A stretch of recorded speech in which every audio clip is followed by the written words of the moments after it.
Good morning बच्चों। कल हमने आपको क्रांतिक कोण और पूर्णांतिक परावर्तन का कुछ हिस्सा दिया था जिससे आपसे नोट्स बनाने को बोला था। उसको एक्सप्लेन कर रहे हैं, ध्यान से देखिएगा। जैसा कि हम सभी जानते हैं कि जब प्रकाश सघन से विरल माध्यम में जाता है तो प्रकाश की किरण अभिलंब से दूर हटती है। तो अगर हम सघन माध्यम में जो ये आपतन कोण है इसको बढ़ाते जाएं, जैसे यहाँ पे आप देख रहे हैं कि जो भी कोण है यहाँ पर प्रकाश की आई कोण हमने लिया हुआ है, ये आपतन कोण है और विरल माध्यम में अपवर्तन कोण आर है। चूँकि अभिलंब से दूर हटता है प्रकाश तो हमने आपतन कोण को और बढ़ा दिया और एक पर्टिकुलर मान है, ये सी हमने इसे भी शो किया है। इस पर आप देख रहे हैं कि अपवर्तन कोण का मान 90 डिग्री हो जा रहा है।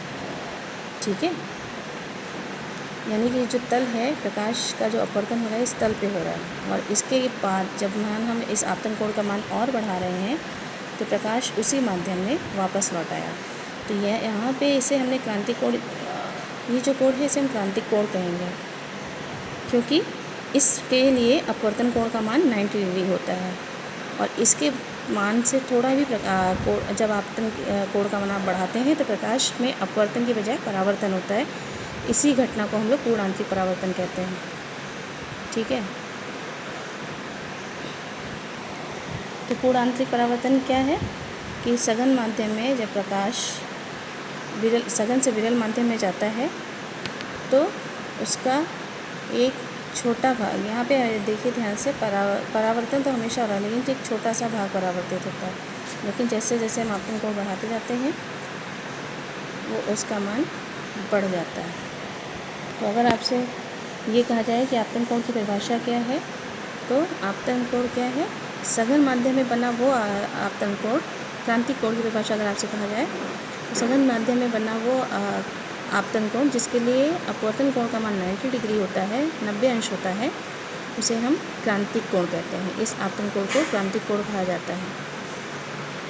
ठीक है, और अगर आपतन कोण को और बढ़ाते हैं यानी क्रांतिक कोण से बड़ा हो जाता है तो प्रकाश विरल माध्यम में बिल्कुल नहीं जाती बल्कि संपूर्ण प्रकाश क्या होता है, परावर्तित हो जाता है। ध्यान से देखिएगा, आंशिक रूप से प्रकाश हमेशा परावर्तित होता है लेकिन जब हम आपतन कोण से अधिक करते हैं तो पूरा भाग परावर्तित हो जाता है और इस घटना को हम प्रकाश का पूर्णांतरिक परावर्तन कहते हैं। इसकी शर्त है कि ध्यान रखिएगा, इसकी दो कंडीशन है पूर्णांतिक परावर्तन की। पहली, प्रकाश सघन से विरल माध्यम में जा रहा हो। दूसरा, आपतन कोण का मान क्रांतिक कोण से बड़ा होना चाहिए। अपवर्तनांक और क्रांतिक कोण में संबंध देखिए। जैसा कि आप जानते हैं कि विरल माध्यम को 1 से और सघन माध्यम को 2 से प्रदर्शित किया है चित्र में।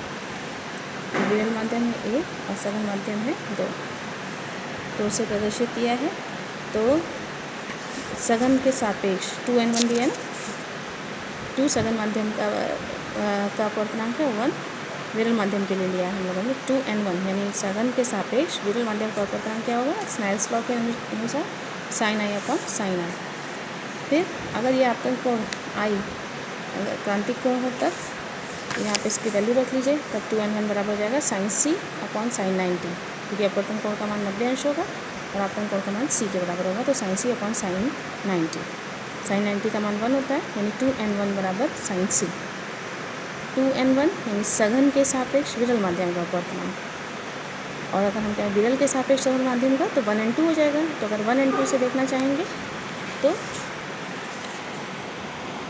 1n2 से 1/1n2 equals to sin c, यानी 1n2 बराबर 1/sin c।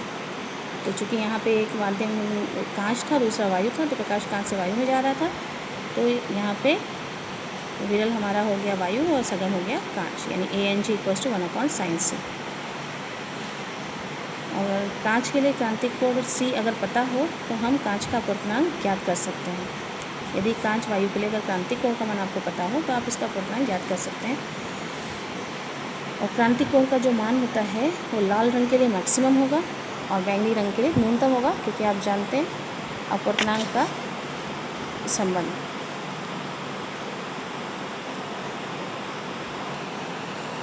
संबंध क्या है कि माध्यम का जो अपवर्तनांक होता है वो लाल रंग के लिए न्यूनतम होता है और बैंगनी रंग के लिए अधिकतम होता है।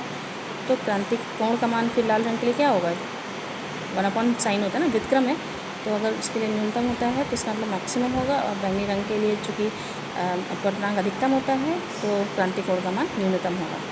दैनिक जीवन में हम इसके कई सारे प्रयोग देखते हैं। आपने देखा होगा कि कमरे में जो खिड़की में जो कांच लगा होता है, अगर उसमें किसी वजह से दरार पड़ जाती है तो जब प्रकाश उसमें पड़ता है तो दरार चमकती है। हीरा तो आपको मालूम है, हीरा बहुत चमकदार होता है, और हीरे का चमकदार होने का कारण भी है कि उसमें किसी न किसी एंगल से पूर्ण आंतरिक परावर्तन होता है, इसलिए उसमें जो प्रकाश जाता है वो वापस परावर्तित होकर आती है और हीरा हमें चमकदार दिखाई देता है।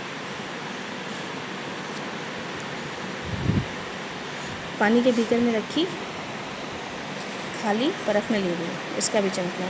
तो खाली परख नली तो पानी जब बीकर में रखकर हम टेढ़ा करके रखते हैं तो वो क्यों चमकती है चांदी की भांति, क्योंकि उस पर जो गिरने वाले प्रकाश कोण है उसके लिए आपतन कोण का मान क्रांतिक कोण से अधिक हो जाता है। तो क्रांतिक कोण चूँकि कांच वायु के लिए क्रांतिक कोण का मान 41 डिग्री के आसपास है, तो परख नली के अंदर जो वायु में प्रकाश जो है वो वायु में नहीं जा पाता बल्कि वापस लौट आता है, तो परख नली में चमकदार दिखाई देती है। इसी तरह काली पुते हुए गोले का जल में चमकना, उसका भी यही कारण है। रेगिस्तान में मरीचिका, रेगिस्तान में मरीचिका भी आप देख सकते हैं कि आप यहाँ कोई मान लीजिए व्यक्ति है तो उसको यहाँ पे पानी होने का भ्रम होता है। पानी होने का भ्रम क्या मतलब, उसको जो जैसे ये एक पेड़ है उसकी प्रतिबिंब उल्टा दिखाई देता है, तो इसके लिए भी है क्योंकि प्रकाश जो है उस वस्तु से चलने वाला प्रकाश सघन से विरल माध्यम में पहुँचता है तो मुड़ता मुड़ता मुड़ता मुड़ता परावर्तित हो जाता है, और इस वजह से उसको जब पूर्ण आंतरिक जब प्रकाश का परावर्तन हो जाता है तो किरण ऊपर की ओर वापस लौट आती है। ठीक है, ये वापस लौट आती है, और उसको चूँकि ऊपर की परतें सघन है, चूँकि ऊपर की परतें वायु की सघन है तो अभिलंब की ओर झुकती चली जाती है, तो फिर लगता है कि प्रकाश नीचे से ही आ रहा है, पृथ्वी से ही आ रहा है, तो इससे उसको भ्रम होता है कि यहाँ पर पानी है, और इसको पेड़ का उल्टा प्रतिबिंब दिखाई देता है। ऐसे ठंडे प्रदेशों की मरीचिका का भी यही संबंध है। ठीक है, बहुत जो ठंडे प्रदेश होते हैं उसमें जो देश होता है उसमें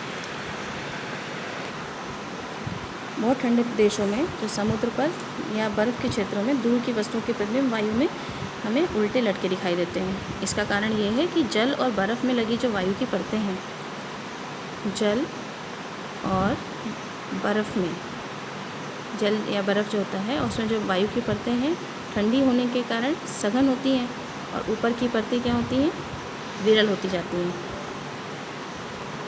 अतः जब समुद्र के जल पर तैरता जो जहाज़ है उससे जो किरणें होती हैं वो ऊपर की ओर जाते हुए वायु की परतों पर अपवर्तित होकर अविलंब से दूर हटती जाती हैं, और किसी विशेष परत पर पूर्ण परावर्तन के कारण जब नीचे आने लगती है तो ये किरणें व्यक्ति की आँख में पहुँचती हैं और उसे जहाज़ का उल्टा प्रतिबिंब ऊपर वायु में लटका हुआ दिखाई देता है। इसलिए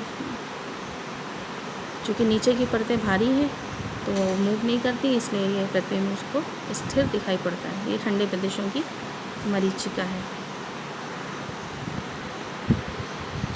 ठीक है बच्चों, अगर इसमें किसी तरह की कोई प्रॉब्लम होगी तो आप पूछ लीजिएगा। Thank you.